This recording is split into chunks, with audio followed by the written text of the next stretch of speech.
Yo, so I'm coming up here to Panera Bread to get something to eat, and look who I see up here, man. I promise this is not planned.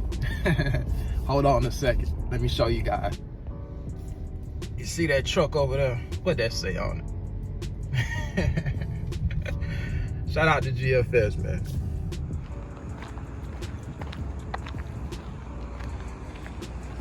What up, YouTube? Welcome to my channel, man. I'm Anthony TV. Look, do me a favor, guys. If you're new to the channel, hit that subscribe button for me, man. Like this video and drop a comment. If you got a comment, you already know I appreciate your support. Hey, look, shout out to all my new supporters out there, man. I really appreciate you guys for tapping into the channel.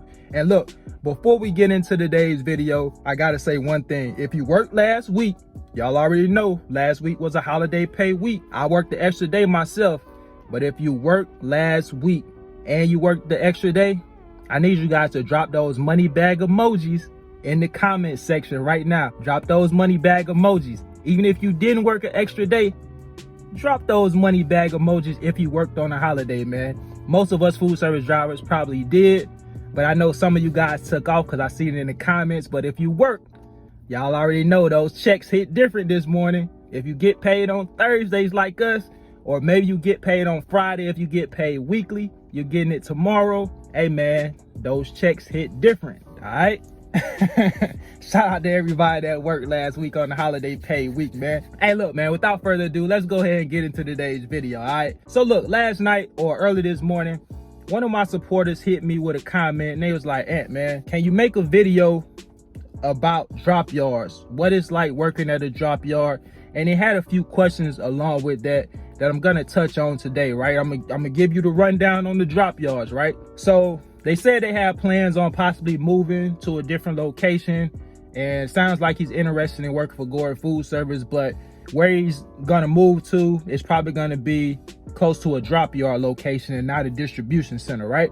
So he just had some questions about it. So first and foremost, man, basically a drop yard is just what it sounds like, man. It's a yard that sometimes they may have like a warehouse on the property, they may have just a building on the property, or they may be sharing the property with, say, a Penske, right?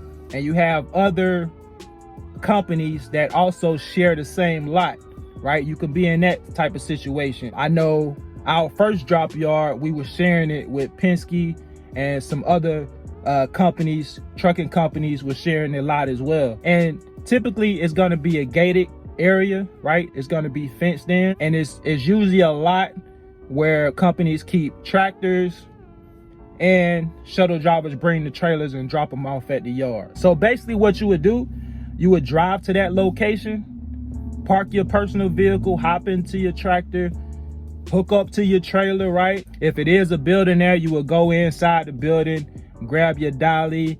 Maybe if you need some keys for a route, you will grab your keys, and any other, items that you may need, you will grab those as well. And typically at a drop yard, you don't have anybody in the building, overnight. It's not like a 24/7 operation like it would be at a distribution center, right? You got somebody there around the clock.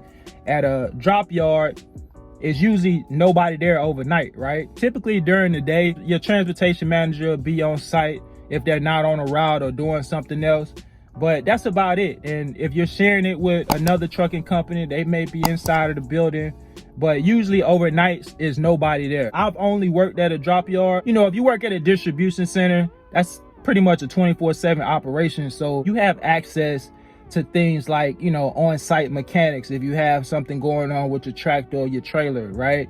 If you have an issue, you can call them up and they can come over and fix it right away, as opposed to, if you had a drop yard location and you have something that can't be fixed, by just the driver or something like that, you would have to wait for somebody to come to the lot and fix that issue. I think that, there's definitely, in my opinion, more pros to being at a distribution center rather than being at a drop yard, just because you have that accessibility to more things, right? Again, I've only worked at drop yards. I don't have a problem working at a drop yard. And depending on where you're located, you may even have security that patrol the premises, especially if you're surrounded by other, 24/7 operations.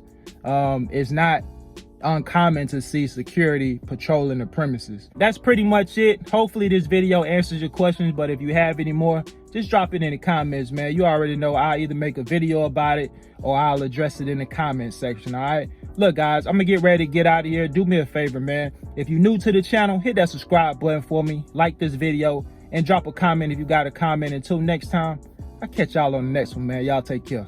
Peace.